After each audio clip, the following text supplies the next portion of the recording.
కళాప్రపూర్ణ doctor నిక్కిలేని రాధాకృష్ణమూర్తిగా Andhra నాటక రంగ చరిత్ర 41వ భాగం 11/5/20 బొంబాయి తెలుగు నాటక రంగాన్ని గురించి చెప్తున్నారు. కామాటిపుర అంటారు. బొంబాయి నగరంలో ఆంధ్రుల నివాసం 100 ఏళ్ల కిందటే ప్రారంభం. బొంబాయి వచ్చిన తెలుగు వాళ్ళంతా తెలంగాణ నుంచి వచ్చింది. ఇలా వచ్చిన వాళ్ళకి స్థిర నివాసం నిర్మించడానికి విశాలమైన ఒక పేట నిర్మించడానికి ప్రభుత్వం అవకాశాలు కలిగి ఆనాటికి లభ్యమైన సౌకర్యాలతో ప్రజల కోసం తెలుగు ప్రజల చేత నిర్మితమైన పేట పేరే కామాటిపురం లేక కామాటిపూర్ అని. ఆంధ్ర అసోసియేషన్ స్థాపన 1926 సంవత్సరంలో బొంబాయి ఆంధ్ర అసోసియేషన్ స్థాపించారు. ఇది కాక కొన్ని గ్రంథాలయాలు, స్థానిక తెలుగు సమాజాలు కూడా తయారు. ఆంధ్రులందరికీ ప్రాతినిధ్యం వహించగల సంస్థ నిర్మించే పథకంలో 1943లో బొంబాయి ఆంధ్ర మహాసభ స్థాపించబడింది. అది ఈనాడుకు పెరిగి మహావృక్షమై ఆంధ్రుల సాంస్కృతిక కార్యక్రమాలకు అండగా. నాటక ప్రదర్శన బొంబాయి ఆంధ్ర మహాసభ యాజమాన్యం కింద సమాజ సభ్యులు అప్పుడప్పుడు నాటకాలు వేస్తూ ఉండే. మహాసభ ఆధ్వర్యంలో పెద్ద పెట్టిన శ్రీరామనవమి ఉత్సవాలు జరిగాయి. ఉత్సవాలు నాటకాలు వేసేవారు. రామదాసు లాంటి పౌరాణిక నాటకాలే కాక కన్యాశుల్కం లాంటి, కంఠాభరణం లాంటి హాస్య సాంఘిక నాటకాలు కూడా బొంబాయిలో ప్రదర్శిస్తారు. 2వ ప్రపంచ యుద్ధం తరువాత విరివిగా మధ్యతరగతి ఆంధ్రుడు, విద్యావంతులు, ఉద్యోగస్తులు బొంబాయికి ఎగబ్రాకటం ఎక్కువై దానితో నాటక ప్రదర్శనలు ఎక్కువై సాంప్రదాయ నాటకాలే కాక ఆధునిక నాటకాల ప్రదర్శన ప్రారంభం. ఇదే సమయంలో ఇండియన్ పీపుల్స్ థియేటర్ బొంబాయి శాఖ ఒకటి ఏర్పడి దీనికి అనుబంధంగా ఆంధ్ర ప్రజానాట్య మండలి స్థాపించబడి కొన్నేళ్లు ఎంతో ఉత్సాహంగా నాటకాలు ప్రదర్శన. గుమాస్తా, పరివర్తన వంటి సాంఘిక నాటకాలు బొంబాయి ప్రజానాట్య మండలి ప్రదర్శించి ఆంధ్ర నాట్య ప్రజానాట్యం 1943లో బొంబాయిలో అఖిల భారత ప్రజానాట్య మండలి మహాసభ సందర్భంలో అన్ని రాష్ట్రాల నాటక బృందాల మధ్య జరిగిన పోటీలలో ఆంధ్ర ప్రజానాట్య మండలి మొదటి బహుమతి సంపాదించుకున్న సమయంలో ఆంధ్ర మహాసభ బొంబాయి వాడు గౌరవించి రజత పాత్రను బహూకరించి తర్వాత 1948 జనవరిలో ఆంధ్ర ప్రజానాట్య మండలి ఆంధ్ర శాఖ తరఫున డాక్టర్ రాజారావు, నిక్కిలేని రాధాకృష్ణమూర్తి, సోగంటి గోపాలకృష్ణయ్య, శ్రీసూరి కొండయ్య మొదలైన వాళ్ళు మా భూమి మొదలైన నాటకాలు ఉత్తేజాన్ని కలిగించి అనేక జానపద కళారూపాలు ప్రదర్శించి బొంబాయి ప్రజానాట్య మండలిని ఉత్తేజపరిచి తర్వాత 1949-50లో వచ్చిన రాజకీయ పరిణామాల వల్ల ప్రజానాట్య మండలి కార్యకలాపాలు కొంతవరకు క్షీణించి ఆంధ్ర ఎడ్యుకేషన్ సొసైటీ బొంబాయిలో ఆంధ్ర విద్యార్థులకు విద్యా వసతులు కల్పించే నిమిత్తం ఆంధ్ర ఎడ్యుకేషన్ సొసైటీ ఏర్పాటు. ఆ సొసైటీకి డబ్బు సమకూర్చే నిమిత్తం ఆంధ్రదేశం నుంచి శ్రీమతి లక్ష్మీరాజ్యం, పులిపాటి వెంకటేశ్వర్ మొదలైన వాళ్ళ ఆధ్వర్యంలో నాటకాలు ఆడారు. 17 పండగ రోజుల్లో నాటి నుండి ఇవాల్టి వరకు నాటకాలు అక్కడ ప్రదర్శిస్తూనే ఉంది. కళాక్షేత్రం 1950 సంవత్సరంలో ఆంధ్ర మహాసభ సొంత భవనాన్ని నిర్మించుకొని ఆ భవనంలో కళాక్షేత్రం అన్న పేరుతో చక్కని బహిరంగ నాటకశాలను ఏర్పాటు చేసుకుంది. ప్రతి సంవత్సరం ఆంధ్రదేశం నుంచి సూరిబాబు బృందం, రాజ్యలక్ష్మి, రాజరాజేశ్వరి నాటక సమాజం వారి చేత సంప్రదాయ నాటకాలు, పాండవ ఉద్యోగ విజయాలు, చింతామణి, కొబ్బిలి యుద్ధం, పాదుకా పట్టాభిషేకం, తారాశశాంతం మొదలైన నాటకాలు ప్రదర్శించారు. తర్వాత విజయవాడ నవ్య కళా సమితి వారు లక్ష శ్రీరామూర్తి ఆధ్వర్యంలో ఆధునిక నాటకాలు ప్రదర్శించారు. దొంగ వీరడు, పణి, ఆడది, ఆకాశరామన్ మొదలైన నాటకాలు కూడా బొంబాయి కళాక్షేత్రంలో ప్రదర్శింపబడ్డాయి. స్థానిక రచయితలైన అవసరాల వెంకట నరసు గారి తీరుబొమ్మ, సోమంచి యజ్ఞన్న శాస్త్రి పెద్ద మనుషులు మొదటగా బొంబాయిలోనే ప్రదర్శితమయ్యాయి. ఇవి కాక స్థానిక సభ్యులు నార్ల వెంకటేశ్వరరావు, భమిడిపాటి కామేశ్వరరావు, వాళ్ళ అబ్బాయి భమిడిపాటి రాధాకృష్ణ మొదలైన రచయితల నాటిక, ఆధునిక నాటక చాలా ప్రదర్శింపగా పిడి నాగేశ్వరరావు దర్శకత్వంలో సంగీత నృత్య నాటకాలు కూడా. ఈ మధ్య రూపక అనే పేరుతో ఉత్సాహవంతులైన ఆంధ్ర యువకులు మరో అసోసియేషన్ ప్రారంభించి నాటకాలు ప్రదర్శన ఎడ్యుకేషన్ సొసైటీ నిర్మిస్తున్న స్కూలు భవనంలో విశాలమైన నాటక ప్రదర్శన మందిరాన్ని కూడా కట్టుకున్నారు. షోలాపూర్ ప్రజానాట్య మండలి రాష్ట్రేతర ప్రాంతాలకు ఆంధ్రులకు ఎలా వెళ్ళారో అలాగే షోలాపూర్లో కూడా ఆంధ్రులు చేరారు. ఇలా చేరుకున్న వాళ్ళు ఎక్కువ మంది తెలంగాణలో, 190 మంది మిల్లుల్లో పనిచేసేవారు. కార్మికులు తాత్కాలిక వినోదం కోసం కాకతాళీయం అప్పుడప్పుడు వాడు ప్రదర్శించే జానపద కళారూపాలు, పౌరాణిక నాటకాలు తప్ప నాటక రంగం అంతగా అభివృద్ధి చెందలేదని చెప్తారు. తెలుగుదేశం నుండి కొంతమంది వృత్తి నాటక సమాజాల అప్పుడప్పుడు వచ్చి నాటకాలు ఆడుతూ వెళ్ళేవారు.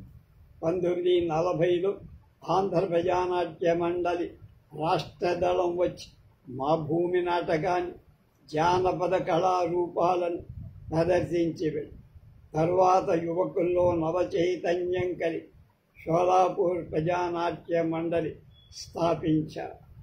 ప్రజానాట్య మండలి ప్రప్రథమంగా షోలాపూర్ మున్సిపాలిటీ సభ్యులు, ప్రముఖ కళాకారుడు శ్రీ విఠలరావు పల్మారి అని ఆయన ప్రజానాట్య మండలికి ప్రారంభోత్సవం అధ్యక్షులుగా సీదుంపేట నారాయణ, కార్యదర్శిగా పోతుల లక్ష్మణరావు ఎన్నుకోబడి 12 మంది సభ్యులతో కార్యవర్గం ఏర్పడి మొదటగా తెలంగాణ వీర యోధులు బుర్రకథ ప్రదర్శన.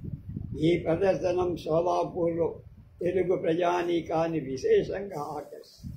ఆ రోజుల్లో ఇతర నాటక సమాజాలు ఉన్న బుర్రకథకే ఎక్కువ ప్రాధాన్యం. ప్రభుత్వానికి సంబంధించిన కాంగార్ కళ్యాణ కేంద్రం, కార్మిక వికాస కేంద్రం మొదలైన ఇతర సంస్థలు కూడా ప్రజానాట్య మండలిని ఆహ్వానించి నాటక ప్రదర్శన ఏర్పాటు చేసింది. తర్వాత మొదటగా బాలనాగమ్మ నాటకం ప్రదర్శించి ద్వారా నాటక ప్రదర్శనానికి కావలసిన డ్రెస్సులు, తెరలు మొదలైనవి సంపాదించి కనకతార, ద్రౌపదీ స్వయంవరం, సుగుణావతి, భద్రసేన, సారంగధర, శశిరేఖా పరిణయం, భక్తమార్కండేయ, అభినవ కిరాతార్జున మొదలైన పౌరాణిక నాటకాలు ప్రదర్శించి బుర్రకథ దళ నాట్య మండలి ఆధ్వర్యాన్ని కుమారి ముత్యారాము, రవి మొదలైన బాలికలతో ఒక బుర్రకథ దళం ఏర్పాటు చేసి అమరజీవి, వీరేశలింగం, అల్లూరి సీతారామరాజు, రుద్రమదేవి, రైతు విజయం, ఝాన్సీ లక్ష్మీబాయి, గొల్ల కథలు, నేటి రాయలసీమ మొదలైన ప్రబోధాత్మకమైన బుర్ర కథల ద్వారా ప్రజలను ఉర్రూతలూగించే కర్తవ్య బోధ చేసి సాంఘిక నాటకం, నేతబిడ్డ, కష్టజీవి, నేటి న్యాయం, తిరుగుబాటు, అల్లూరి సీతారామరాజు మొదలైన నాటక ప్రజానాట్య మండలి ద్వారా ప్రదర్శించి ప్రజానాట్య మండలి కార్యకర్తలుగా నటులుగా ఉండి ఈ కింది వారు అపార సేవ చేసి వీరన్న గోరంట్ల, దోమలి రాజయ్య,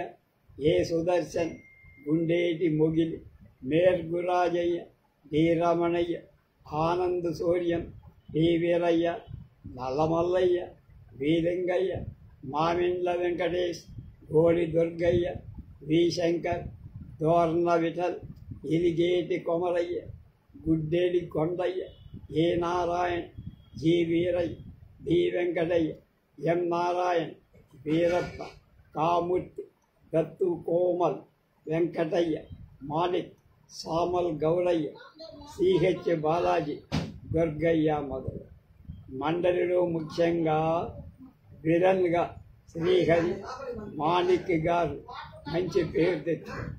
గాయకులుగా మొగలి రమణయ్య, మామిండ్ల గారు నాటకాల్లో కథానాయకుడుగా ఏ సుదర్శన గారు ప్రజాదరణ పొందారు.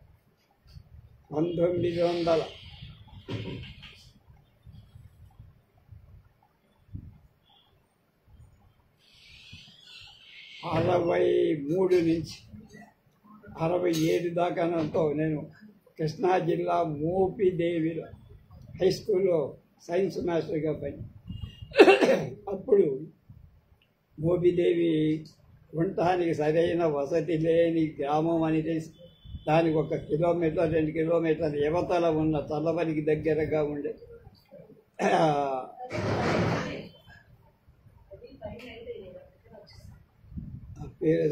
ఆ ఊళ్ళో పెదపురంలో నేను ఉండేవాడిని. కాపురం కూడా మొదటి కాపురం అక్కడే పెట్టా.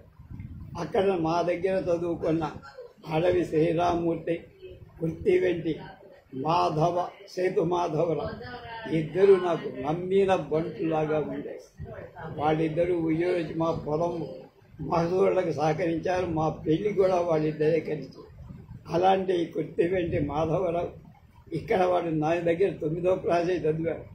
తర్వాత తండ్రి గారు పోవడం, కుటుంబం కొంచెం బాగా ఆర్థికంగా చాలా బలహీనం. వాళ్ళ నాన్నగారు చిన్న కరణం అంటారు, ఎవరిని రూపాయి అడిగేవాడు కాదు, ఎవరన్నా ఇస్తే తీసుకునేవాడు. కొలతలు ఆయన బాగా గొప్పగా కొలుస్తాడని, ఎక్కడా పేచీ ఉండదని ఆయనకు ఆ పేరు ఉండేది. అలాంటి వాడు చనిపోయిన తర్వాత, అమ్మ కూడా చనిపోయిన తర్వాత వీడు మాధవ ఎవరికి చెప్పకుండా బొంబాయి వెళ్ళిపోయాడు. అక్కడికి వెళ్ళి ఎన్ని తంటాలు పడ్డాడు ఏమో తెలియదు. ఆ తర్వాత ఇక్కడ ఉన్న తమ్ముళ్ళని వాళ్ళందరినీ అక్కడికి తీసుకెళ్ళి వాళ్ళనందరినీ చదివించి పెద్దవాళ్ళని చేశారు. అతడు కూడా ఈ అసోసియేషన్స్లో మంచి పేరు ప్రఖ్యాతులు ఉన్నాడు. 2019లో 1920 ఈ కరోనా వచ్చిన సందర్భంలో సరసభ ఏర్పాటు చేసిన ఉగాది పురస్కారాల్లో అతన్ని పిలిపించి సన్మానం కూడా.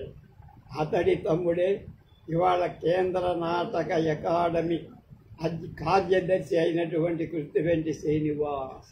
అందుకని అక్కడ మన వాళ్ళు ఎలా ఉన్నారు అని చెప్తున్నారు. కలకత్తా ఆంధ్ర నాటక రంగం ఉద్యోగరీత్యా బ్రతుకు తెరువు కోసం రాష్ట్రం వదిలిపోయిన ఆంధ్రుడు ఇతర రాష్ట్రాల్లో కొన్ని లక్షల మంది ఉన్నారు. అలా నివసిస్తున్న వాళ్ళలో కలకత్తా నగరం, దాని పరిసరాల్లో కలిసి దాదాపు 2 లక్షల మంది. ఆంధ్ర నాటక రంగాభివృద్ధితో పాటు ఆంధ్రుడు నివసించే ప్రతి చోట ఔత్సాహిక నాటక సంఘాలు పనిచేస్తాయి. పరిశ్రమల్లో పనిచేసే కార్మికుల బృందాలు పండుగ రోజులు జాతీయమైన తెలుగు జానపద కళారూపాలు ప్రదర్శన. ఇలా ప్రదర్శించే నాటక బృందాలు దాదాపు కలకత్తా చుట్టూ 60 సంఘాలు ఉన్నాయి. ముఖ్యంగా కలకత్తా నగరంలో ఆంధ్ర ఎమిచ్యూర్స్ ఆంధ్ర సంఘం, నారాయణ నాట్యమండలి, సంస్కృతి సమాఖ్య మొదలైన చురుగ్గా పనిచేసే నాటక సంఘం. కాళిదాసు శకుంతల నాటకం 1931-32లో ప్రప్రథమంగా మధుసేవ నాటకం ప్రదర్శించటం చేశారు. తర్వాత 33 ఫిబ్రవరి 13 ఉత్తమ స్థాయిలో శకుంతల నాటకం మదన్ థియేటర్లో పార్టీ థియేట్రికల్ కంపెనీ వాళ్ళ దుస్తులతో ప్రదర్శన చేశారు.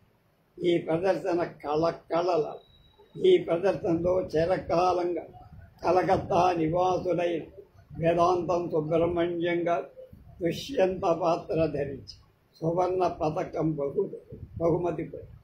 ఈ ప్రదర్శనానికి కీర్తిశేషులు కొప్పరపు సుబ్బారావు, మాసి సూర్యనారాయణ మొదలైన వాడు హాజరయ్యారు. ఈ నాటక ప్రదర్శనం కలకత్తా ఆంధ్రుల్ని ఉత్సాహపడి వరుసగా నాటకాలు వేయటం మొదలుపెట్టారు. భమిటిపాటి వారి ప్రకటనలు, ఆంధ్రజ్యోతి, విడాకులు, రామదాసు, కృష్ణరాయవారం, నందనార్ మొదలైన నాటకాలు ఆడారు. ఉత్సాహవంతులైన ఆంధ్రులకు ఆంధ్ర సంఘ భవనాన్ని నిర్మించాలనే కోరిక కలిగి ప్రతీక ప్రదర్శించి 2000 రూపాయల నిధి సేకరించి రాష్ట్ర అవతరణ దినోత్సవ సందర్భం కన్యాశుల్కం ఆడి సుభద్రా పరిణయ నృత్య నాటకాన్ని ప్రదర్శన. ఖిల్జీ రాజ్యపథ్ కలకత్తా థియేటర్ సెంటర్ వాళ్ళు ఏర్పాటు చేసే ప్రదర్శనల్లో పాల్గొని 1956 మొదట్లో గుండిమెడ వెంకట సుబ్బారావు గారి ఖిల్జీ రాజ్యపతనం ఎంపైర్ థియేటర్లో ప్రదర్శన అనేక మంది మన్ననలను అందుకు. ఈ ప్రదర్శనానికి డాక్టర్ రాధాకృష్ణన్ గారు హాజరయ్యారు. ఈ ప్రదర్శనం ఉత్తమ స్థాయి ప్రదర్శనంగా ఎంచబడి బెంగాల్ ప్రముఖుల చేత అల్లావుద్దీన్ పాత్ర అయిన వేదాంతం సుబ్రహ్మణ్యం, కమల పాత్రధారి వార్నంది రుక్మిణీదేవి పథకాలు పొందారు. ప్రదర్శించిన నాడు గడచిన దశాబ్దంలో 10 ఏళ్లలో ప్రతి పండగకి తెలుగు నాటకాలను కొల్లలుగా ప్రదర్శించారని చెప్పచ్చు.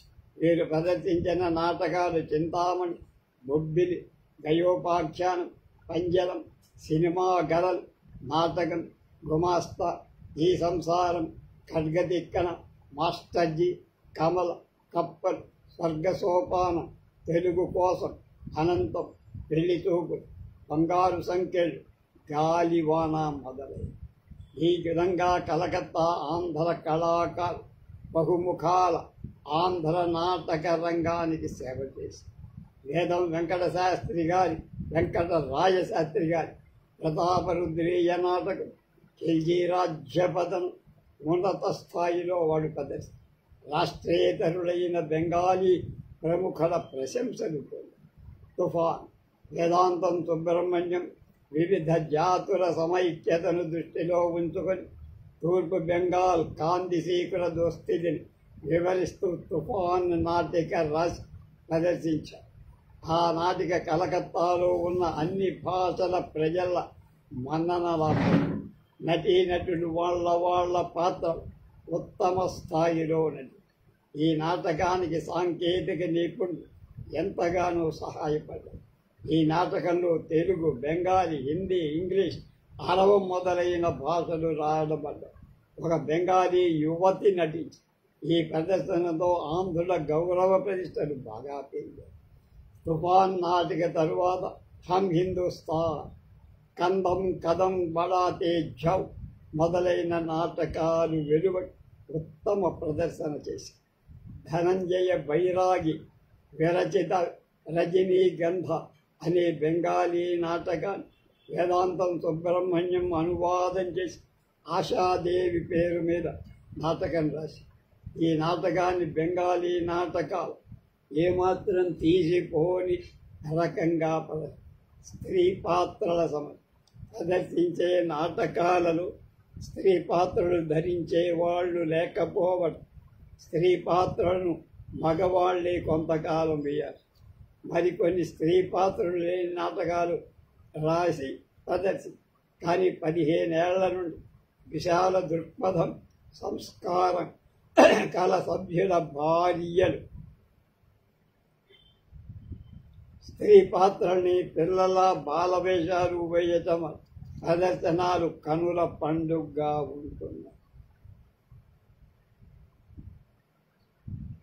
ఇందువల్ల స్త్రీ పాత్రల కొలత చాలా బాగుంది. ఇందుకు ఆ పాత్రలు ధరించే సోదరీమణులందరినీ అభినందిస్తున్నారంటున్నారు మిక్కిలే. రంగస్థలం దొరకల ఇంతటి ఉత్సాహంతో నాటకాలు ప్రదర్శించేవాళ్ళు. నాటకాలు ప్రదర్శించుకోవడం ఆనాటి కాలాడు కష్టమై అనుకున్న రోజుకు హాలు దొరకటమే గగనం. అందుకు ఉత్సాహవంతులైన కలకత్తా ఆంధ్ర కళాకారులు నడుం బిగించి కార్యాన్ని సాధి 25 ఏళ్ల వాళ్ళ కృషి ఫలితంగా ఇవాళ స్వంత రంగస్థలాన్ని సంపాదించడం. ఆనాడు ప్రారంభించింది దినదిన ప్రవర్ధం. 2.5 లక్షల రూపాయలు ఖర్చు చేసి సుందరమైన రంగస్థలాన్ని నిర్మించడం. ఈనాడు ప్రదర్శనలన్నీ ఆ హాల్లోనే. బాల సమాజ నాటక కలకత్తా ఆంధ్ర నాటక ఉద్యమంలో పురుషులు స్త్రీలు ఎంతటి సమాన బాధ్యతలను నిర్వహించారు. బాలికలు కూడా అంతే స్థానాన్ని సంపాదించారు. వారి ప్రత్యేకత చాటుకున్నారు. పెద్దల ప్రోత్సాహంతో పాత్రలు ధరించడమే కాక అనేక పిల్లల నాటకాలు వేశారు. కేవలం మహిళలు, అసంపూర్ణ రామాయణం, అమ్మలక్కలు మొదలైన నాటకాలు కూడా పిల్లలు పెద్దలు కలిసి చెప్పుకోదగిన నాటకం రవీంద్రుని పోస్టాఫీస్. ఈ విధంగా ఈనాడు వంగదేశం రాష్ట్రేతరులైన ప్రవాసాంధ్రుల నాటక ఉద్యమం 3 పూలు 6 కాయలుగా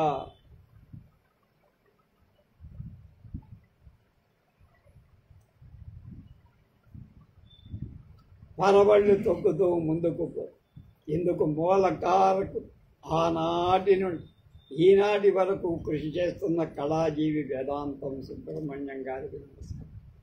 జంషెడ్పూర్ ఆంధ్ర నాటక సాహిత్య సంఘం రాష్ట్రేతర ప్రాంతమైన జంషెడ్పూర్లో చాలా కాలంగా, అంటే దాదాపు 40 ఏళ్ల క్రితం ఆంధ్ర నాటక సాహిత్య సంఘం ఏర్పడి అక్కడే ఆంధ్ర సాహిత్య సంఘం కూడా ఉంది. చాలా కాలం వాళ్ళు నడిపారు. ముఖ్యంగా బాలికల విద్యకు అపారమైన సేవ చేస్తూ పెద్ద భవనం, చక్కటి నాటక రంగం, పెద్ద గ్రంథాలయం, ల్యాబొరేటరీ ఏర్పాటు చేస్తూ ఎంతో ఆదర్శవంతంగా పని. స్థానికంగా అనేక పౌరాణిక, చారిత్రక, సాంఘిక నాటక ప్రదర్శించడమే కాక విజయనగరం రాఘవ నాటకోత్సవాలు ఆర్వి చలం దర్శకత్వాన్ని అనేక నాటకాలు ప్రదర్శించి పేరు తెచ్చుకుంది ఆంధ్ర నాటక సాహిత్య సంఘం. జంషెడ్పూర్లో మాధ్యమిక పాఠశాల, గ్రంథాలయం, మరొక నాటక సమాజం ఏర్పాటు చేసుకుని ఆంధ్ర అసోసియేషన్ కూడా ఆదర్శవంతంగా నాటకాలు ప్రదర్శించారు. సొంత భవనాలు గల ఈ 2 సంస్థలే కాక నాటక కళలు అత్యంత శ్రద్ధాసక్తులు చూపే సమాజాలు కూడా ఉన్నాయి. వాటిలో కేవలం నాటక కళకి అంకితమైన సమాజం చలన సమితి స్థానిక పోటీల్లో, విజయనగరం నాటిక పోటీల్లో, నర్సాపురం నాటక కళా పరిషత్తుల్లో, రాజమహేంద్రి లలిత కళా నికేతన్ పోటీల్లో అనేక బహుమతులు ఆక్రమించి కీర్తిని. జంషెడ్పూర్ నాటక రంగంలో ప్రఖ్యాతి వహించిన నటులు ఆర్వి చలం, వివి చలపతిరావు, ఏ సత్యనారాయణ, మార్నూరి సత్యనారాయణ, జిఎన్ మూర్తి, శ్రీపాద జగన్నాథరావు, మంగుపూడి వెంకట్రావు, రామ నరస్, ఆర్వి చలం, వెంకటచలం, రావి వెంకటచలం. జంషెడ్పూర్లో 1938 నుండి ఇవాల్టి వరకు దాదాపు 50 నాటకాలు ప్రదర్శించారు. పౌరాణిక నాటకాల్లో భక్త కుచేల, చారిత్రకాల్లో చాణక్య, సాంఘికాల్లో ఫణి మొదలైన పాత్రలు అతనికి మంచి గుర్తింపు. 4 సార్లు విజయనగర రాఘవ నాటకోత్సవాల్లో ఉత్తమ నటుడిగా ఎన్నిక. 3 సార్లు అతని సొంత నాటక ఉత్తమ ప్రదర్శనాలుగా ఎన్నికయ్యాయి. ఇటీవల 1964లో రాజమహేంద్రవరం లలిత కళా నికేతన్ పోటీల్లో మరొకసారి ఉత్తమ నటుడిగా ఎన్నుకోబడమే కాదు, అతను రచించిన మాట తప్పకు నాటకం ఉత్తమ రచన బహుమతి కూడా. ఆయన రచించిన నాటకాలు 70 ఏళ్ల జీవిత ఫలం, ఉసురు, నియంత పతనం, స్వర్గసోపానం, మాట తప్పకు రాంగ్ నంబర్. మాట తప్పకు నాటకం విజయనగరం రాజమండ్రిలో ఉత్తమ రచనగా, నర్సాపురంలో ద్వితీయ ఉత్తమ రచనగా. రావి సీత, రావి వెంకటచలంగారి అమ్మాయి రావి సీత 7 ఏళ్ల ప్రాయంలో భక్త కుచేలలో రాఘవుడి పాత్ర ధరించి 10 ఏళ్ల ప్రాయంలో బాలికల కృష్ణ తులాభారంలో సత్యభామ పాత్ర పొంది బహుమతి బంగారు పదం. రాజమండ్రి లలిత కళానికేతన్ నాటక పోటీల్లో మాట తప్పకు నాటకంలో కథానాయకి పాత్ర ధరించి ఉత్తమ నటిగా ఎన్నికై అనేక మంది కళాభిమానుల ప్రశంసలు అందుకుంది. జంషెడ్పూర్ నాటక రంగంలో రావి సీత ఒక మణిపూస. బిందాన నారాయణ జంషెడ్పూర్ నాటక రంగం నాటక విమర్శకులుగా పోలి పొందినవాడు బిందాన నారాయణ. జంషెడ్పూర్లో మేము మా బావగారితో నేను మా మేనల్లుడు అశోక్ వెళ్ళినప్పుడు 1960 ప్రాంతాల్లో అప్పుడు కొన్ని గంటలు జంషెడ్పూర్లో ఉండాల్సి వచ్చింది రైలు కోసం. అదే అప్పుడు చూసాం ఆ ఫ్యాక్టరీ కూడా దూరం నుంచి. జంషెడ్పూర్లో ఆంధ్ర విజ్ఞాన సమితి ప్రవాసి పత్రికలో నాటక కళ మీద అనేక వ్యాసాలు రాశారు. స్థానిక నాటక సమాజ కార్యకలాపాల సందర్భంలో అనేక ఉపన్యాసాలు, వాటన్నిటినీ గుదిగుచ్చి ఇటీవలే మన శ్రీరంగం అనేక గ్రంథంగా వెలువరించారు. వేలూరి శివరామశాస్త్రి గారు దీనికి పీఠిక రాసి ఈ గ్రంథం నటీనటులకు అత్యంత ఉపయోగకరం అయింది.